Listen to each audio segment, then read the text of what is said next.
пайгамбар саллаллаху алейхи вассаламда караңыздар, 13 жыл бою Меккеде эч кандай намаз сөз жок, орозо да сөз жок, садака, башка деген сөз жок. Аллах тааланын акысын жеткизди. 13 жыл бою ла илаха иллаллах. Жакшылап мындай адам отуруп ойлонуш керек. 13 жыл бою, анан барып Меккеде 10 жыл. Жалпы 23 жыл пайгамбарчылык миссиясын өтөдү. Ошонун 13 жылында тек гана ла илаха иллаллахны айтып жүрдү. Мен буйрулдум адамдар менен күрөшүүгө. Качанга чейин ла илаха иллаллахны айтмайынча деп пайгамбар саллаллаху алейхи вассалам айтып келди го. Эгерде жөн эле алар ла илаха иллаллах деп айтып койсо, маселе бүттү болсо, анда абал башкача болмок да.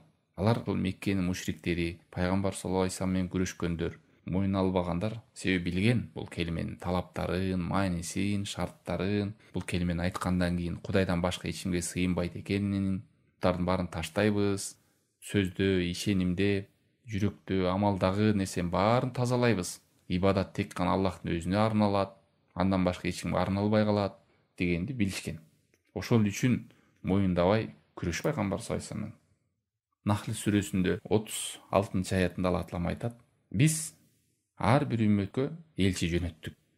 Жалгыз Аллахтын өзүнө гана сыйынгыла жана тогуттан алыс болгула, сак болгула деп. Тогут деген Аллахтан башкага сыйына турган же ошол жака эшик ачыла турган жолдордун баардыгы тогут, шайтандын жолу. Ома арсална мин каблика мин расулин илля нухи илейхи аннаху ла илаха иллаллах илля ана фа'будун. Биз эй Мухаммад сага чейин деле элчилер жөнөткөнбүз. Пайгамбарга айтып атат Аллах таалам. Аларга эң биринчи эле биздин вахый кылган нерсебиз, менден башка сыйынууга татыктуу эч ким жок. Мага гана сыйынгыла деп эң биринчи вахый элебиз.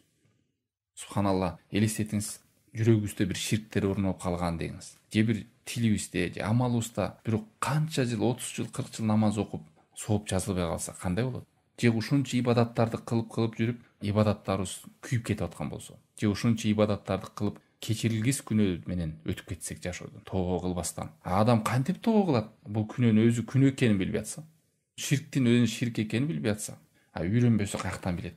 Ошон үчүн дайым эле ойлош керек да, мен билбеген нерсеге жооп бербейин деп. Билбеген нерсеге жооп беребиз, ошону үйрөнбөгөндүктөн.